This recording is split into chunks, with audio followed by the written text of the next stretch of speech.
Привет, меня зовут Саша Акимов, и сегодня у меня будет очень краткое, беглое сравнение двух Sonic. Это уже классическая, хорошо зарекомендовавшая себя Sony A7M III и новая Сонька A7M4. Чисто случайно так получилось, что на непродолжительное время обе эти камеры оказались у меня в руках, и я очень быстренько, на скорую руку, без какого-либо сценария, записал небольшой видос про основные их отличия. Новинку A7M4 мне удалось уже неплохо так поизучать, поковыряться в ней, еще пока недостаточно детально, то есть полноценный обзор будет позднее, а с Sony A7M III я прекрасно знаком, у меня она была основной камерой в течение пары лет, я имею в виду для фото, конечно же. Так что мне есть с чем сравнивать, есть о чем рассказать, и могу достаточно быстро, детально, без какой-либо подготовки такое видео записывать. Сразу говорю, что какие-то минорные изменения, такие чисто декоративные, мне не особо интересны на самом деле. Мне больше интересны такие серьезные какие-то исправления ошибок прошлого, и здесь я как раз на этом постарался акцентировать внимание. Но в конце ролика я постараюсь дать свой ответ, стоит ли вообще переходить с семерки третьей на четвертую.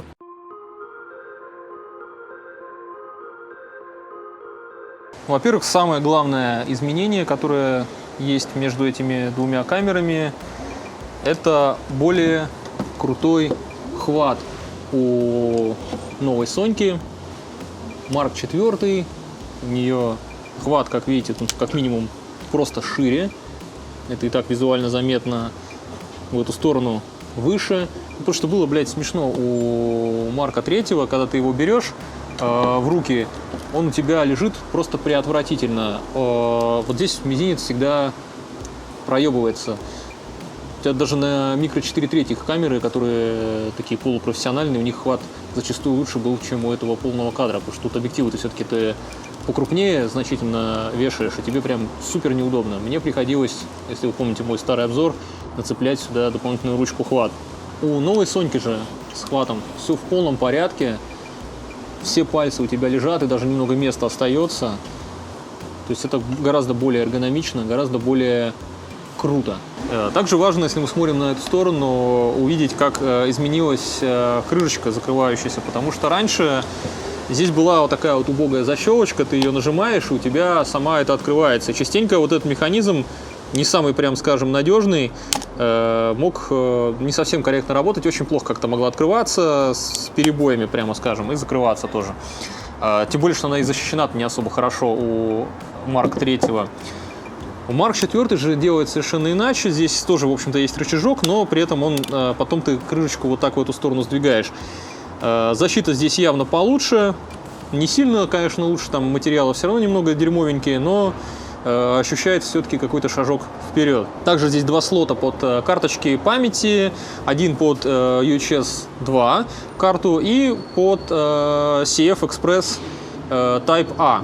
А там было только под две. Одна под UHS 2, вторая под UHS 1.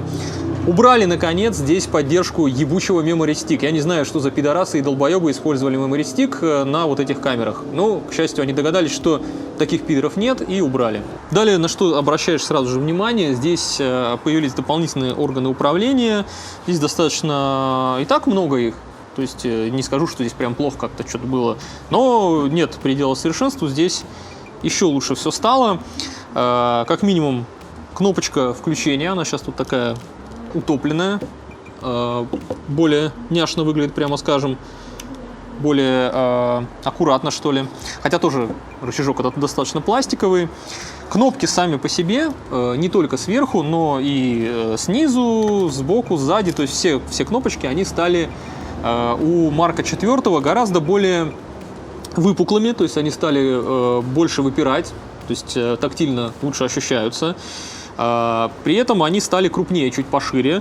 Ну, не сильно, но все равно они как-то лучше ощущаются по нажатиям. Также у Марка IV появился здесь еще один рычажок, который позволяет переключать между видео, фото режимами очень быстро. Здесь такого нет.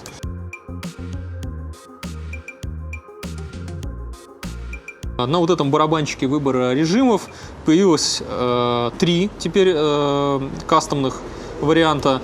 У Марка 3 было всего 2. Здесь это, опять же, усиливает вам гибкость системы. Плюс у Марка 3 вот в этом месте была экспокоррекция. Ее, в общем-то, никак было не перепрограммировать. И частенько я ее вообще особо не использовал, потому что, на самом деле, экспокоррекцию я вешал вот на этот рычажок. Мне его проще просто крутить, потому что это достаточно тугой. Когда одной рукой орудуешь, не особо удобно. Здесь же они, видимо, поняли, что им не так уж часто пользуются люди, и вообще убрали с него экспокоррекцию по умолчанию. Теперь сюда можно забиндить любую функцию, которую ты хочешь менять, что расширяет тебе функционал, потому что можно оставить, опять же, да, как у меня, экспокоррекцию на этом, а сюда повесить что-нибудь другое, например, рыса там какой-нибудь. И к тому же это блокирующаяся теперь кнопочка здесь есть, которая позволяет тебе не сбить случайно настройку, что тоже удобно.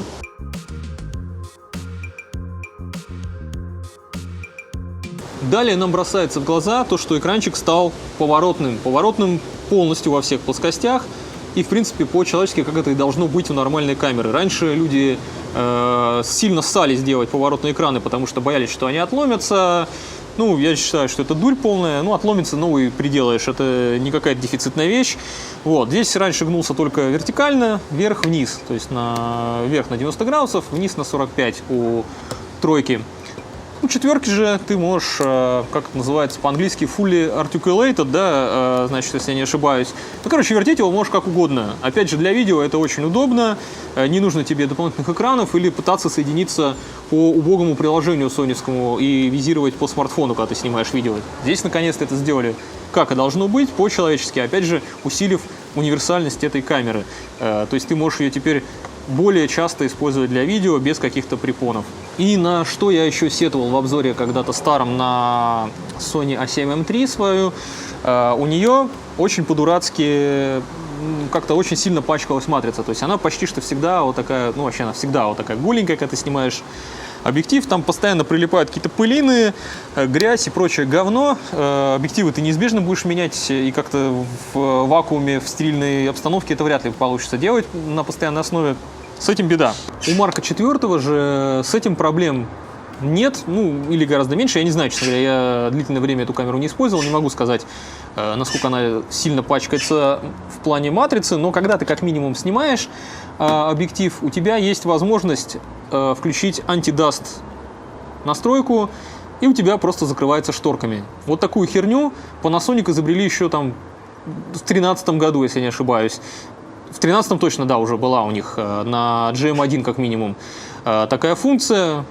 Canon на полном кадре в своей первой камере полнокадровой беззеркальной так сделали в Canon EOS R. И вот Sony наконец догадалась, что это круто, и сделала так. Я считаю, что это отличный шажок, то, что надо. Так вообще-то и должно быть по умолчанию, но как минимум здорово, что они догадались это сделать. И раз мы вспомнили про то, что отсюда убрали memory stick, отсюда также убрали, вот видите, тут значок NFC, отсюда убрали NFC, потому что им, в общем-то, никто не пользовался, хотя, наверное, любители у этого были. Да, и также, кстати, хочу обратить внимание на вот эту вот херовинку, я не знаю, как называется, ушки, короче, к которым крепятся ремешки. У предыдущих камер Sony они очень сильно болтались и дребезжали. Вот владелец здесь вот этой камеры, которую дал мне на обзор, даже прикрепил резиночку такую, чтобы когда у тебя камера вот так висит, она не требухалась об корпус и не гремела. Здесь же эту проблему решили, они сделали так, чтобы эти штуки вообще никаким образом лишний раз не шевелились и не громыхали. Это тоже важно, не то чтобы я там какой-то супер дерганый и меня сильно раздражали какие-то щелчки, но лучше, когда камера у тебя не гремит. Так, ну и давайте поговорим про вообще качество, в принципе, изготовления и пылевлагозащиту, наверное, буквально пару слов, потому что здесь каких-то прям уж тотальных изменений не произошло. На самом деле, что здесь материалы достаточно, ну, такие простенькие, что здесь, но собрана она ощущается реально более такой монолитной и жесткой. Резиночки даже, вот банально какие-то мелочи, то есть, да, здесь какие-то такие жесткие, малоприятные, которые, скорее всего, со временем деградируют, отвалятся и покинут вас. Придется их как минимум там менять, да и не особо защитят, наверное, от влаги, что мне подсказывает что-то. Вот. Здесь они гораздо лучше, более качественные вот эти все резиночки, тем более они не болтаются там на каком-то хвостике, а откидываются вот так. Здесь прям несколько таких крепежей. В принципе, мне здесь качество изготовления больше внушает доверие, так же, как и, скорее всего, влагозащита. Ну, хотя я бы, что с этой в серьезный какой-то проливной дождь в ливень не пошел бы гулять, что с этой тоже не особо рекомендовал бы, но думаю, что в большинстве каких-то таких рандомных ситуаций, случающихся в плане дождя, она с большей вероятностью выжила бы. Такая же история и с батарейным отсеком, потому что у «семерки» третьей он вообще ни хера не защищен, здесь никаких резинок ни здесь не ощущается, ни здесь, нигде ничего нет. То есть он вообще нифига плотно нормально не закрывается, и при любом попадании снизу воды у тебя может что-нибудь закоротить, а то и вообще камера сдохнуть. Батарейки, кстати, у этих камер одинаковые, с той лишь разницей, что здесь ее по замерам СИПа хватает на 700 где-то кадров примерно. Мне, на самом деле, с моим режимом съемки хватало ее на гораздо больше, то есть там более 1000 снимков спокойно на одном заряде делалось. Здесь же СИПа почему-то намерила в районе 560, насколько я помню, то есть чуть поменьше батарея живет, но здесь, видимо, технологически как-то более затратно, может быть, да. Батарея-то, в общем-то, та же осталась. Но я думаю, здесь тоже на 1000 кадров хватит, и никто особо страдать не будет. Ну, по крайней мере, с таким способом, как у меня. И, опять же, здесь все участки отлично прорезинены. Здесь везде резиновое уплотнение, прекрасно ощутимое, заметное. И даже где вот этот рычажок просто замечательное. То есть здесь защита прям реально на порядок стала лучше. Про экранчик мы поговорили, то, что здесь он только откидной, здесь он полностью поворотный. Разница тут разрешения вообще минимальная, здесь 920 тысяч точек, здесь 1 миллион. Это такое, типа, бляха-муха, не особо важное изменение. По яркости они оба примерно одинаковые, в общем, нормальные, у меня этот вопрос не вызывал. Видоискателя, опять же, изменение кажется по цифрам не таким уж значительным. Здесь 2,360 миллиона точек. Но очень дерьмовое, прям скажем, такое изображение на нем. То есть есть экраны, у которых такое же разрешение, но картинка на них гораздо лучше. Там и фреймрейт лучше, и вообще все показатели гораздо лучше. Здесь 3,6 миллиона пикселов, я особо в него пока не пялился, но в любом случае, чем больше показателей у тебя по разрешению и по фреймрейту, тем лучше. Но опять же, изменения такие я назвал бы минорными, потому что у многих камер, которые сейчас обновляются, что у Соньки, что у Олимпуса, что у других производителей, там, да, уже по 5 там, миллионов пикселов, могли бы, в общем-то, и впихнуть, тем более, что она стала прилично дороже на целых $500. Также сзади, если мы смотрим, то джойстик, как и кнопки, стал более ощутимым. Здесь такой маленький джойстичек, аккуратненький. В общем-то, он у меня проблем тоже не вызывал, он вполне хорошо работает. Но здесь он стал пошире, гораздо отчетливее такие нажатия на нем. В общем, суть такая, что джойстик тоже, можно сказать, улучшился, но я не могу сказать, что это как-то сильно, ну, как бы важно было. Но он стал лучше. Менюшка стала совершенно по-другому выглядеть, она стала, так сказать, более вертикальной, а не горизонтальной. Она стала, в общем, похожа больше на менюшку Олимпуса, которая мне, в общем-то, нравится, я считаю ее удобной, хотя многие мудаки считают, что она очень сложная. Нет, сложная менюшка вот здесь. Здесь куча уебищных сокращений, и она крайне стрёмно организована. У нее многие пункты так сильно спрятаны, или в какие-то такие подпункты заныканы, что ты заебешься искать. Здесь гораздо более логичное расположение пунктов меню, тем более тут еще по цветовой схеме оно сделано. К тому же оно еще теперь наконец-то нормально в сенсорном виде делается. Здесь ты хоть занажимайся, никакого сенсорного управления в менюшке нет. Я вот на Canon сейчас, который снимаю, на нем это уже тысячелетиями, наверное, такая функция имеется. Но Сонька наконец добавила.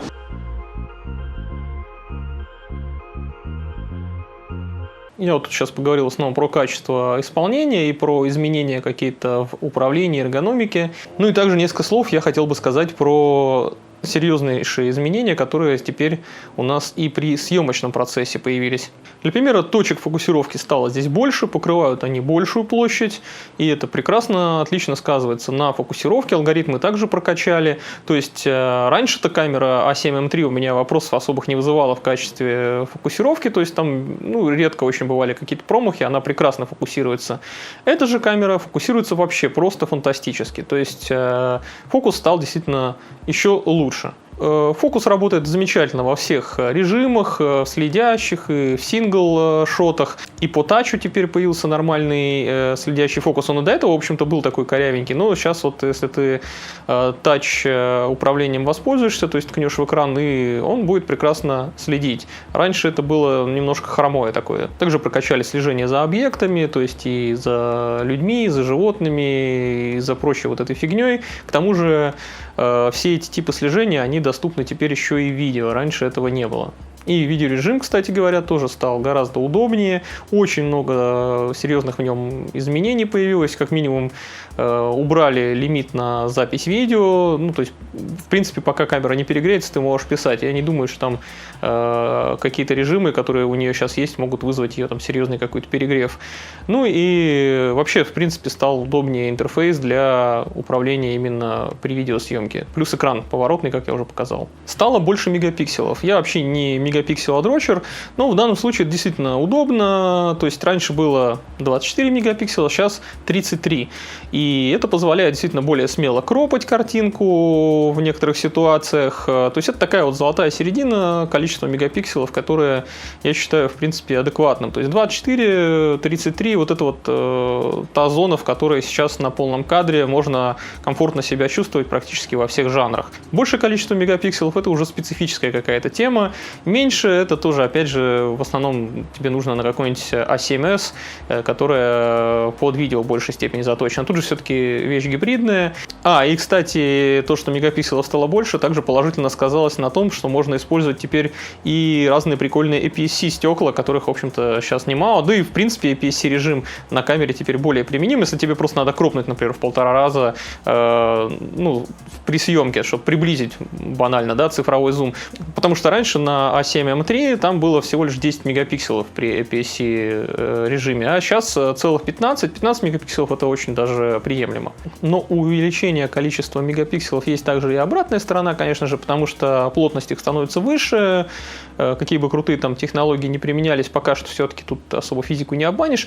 Динамический диапазон стал чуть-чуть поменьше. Ну, это чисто на мой взгляд. Я не знаю, я там супер каких-то дотошных тестов не производил, но по моим ощущениям при вытягивании теней все-таки шумы появляются чуть быстрее, чем на Соньке 3 модели. Ну и в светах чуть поменьше деталей. Ну, прям вообще незначительно. То есть это не какое-то фантастическое падение динамического диапазона, он просто чуть поуже стал. Это все еще одна из самых крутых по динамическому диапазону камер среди фуллфреймов. Еще что немаловажно, что я забыл отметить, это механический затвор. Он теперь стал гораздо тише и мягче срабатывать, потому что меня прям пиздец как бесило у Соньки A7M3 то, как она шлепает затвором. Она прям реально страшенный какой-то звук издает, прям страшно за нее даже, когда она как бы щелкает так. Здесь звук гораздо мягче, гораздо тише, и это хорошо. Но он все еще хлесткий, но в сравнении все-таки ничего. Баланс белого и работа с цветом тоже немного поменялись. Я вот сделал несколько кадров для сравнения. Все настройки камер тут идентичны. Отличия не сильные, но их видно.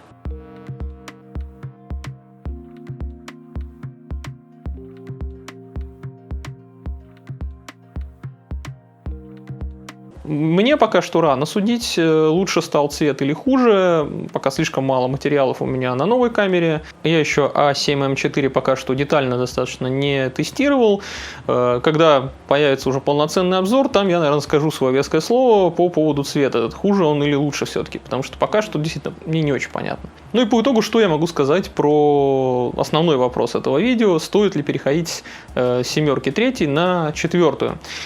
Если вас устраивает, в принципе, качество картинки, которое выдает A7M3, и вы считаете это главным достоинством камеры, то есть я имею в виду фото, конечно же, видео, если в меньшей степени вас интересует, в большей степени фото, и вы готовы смириться с теми небольшими недостатками, косяками, кривостями и косостями, которые у нее есть по эргономике и управлению, то, в принципе, переходить не стоит. 3-я семерка все еще прекрасная, универсальная камера, решающая огромный спектр задач, и пока что, наверное, не стоит торопиться, если вас она устраивает. Но если все недостатки, которые есть в 3-й семерке, вас прямо бесят, то 4-я модель Это отличнейшая, замечательная работа над ошибками. То есть здесь очень много серьезных косяков было исправлено. Особенно если вас интересует именно гибридное применение камеры, то есть и фото, и видео вы хотите делать, то да, камера, пожалуй, стала в этом плане гораздо более универсальной, то есть она расширяет спектр применений. В этом смысле, да, пожалуй, может быть и есть резон какой-то ее поменять. Надеюсь, я все-таки смог немного прояснить животрепещущий вопрос апгрейда, если вы соневод, или наоборот вас еще больше запутал, не знаю, как уж тут получилось. Про Соньку A7M4 уже в полноценном обзоре я более подробно расскажу. Ну а так, чтобы не пропустить новое видео, обязательно подпишитесь на канал. Чтобы видео мое также распространилось, ставьте обязательно лайки, пишите комментарии, что вы там думаете, какие у вас есть вопросы. Ну и до новых встреч, пока!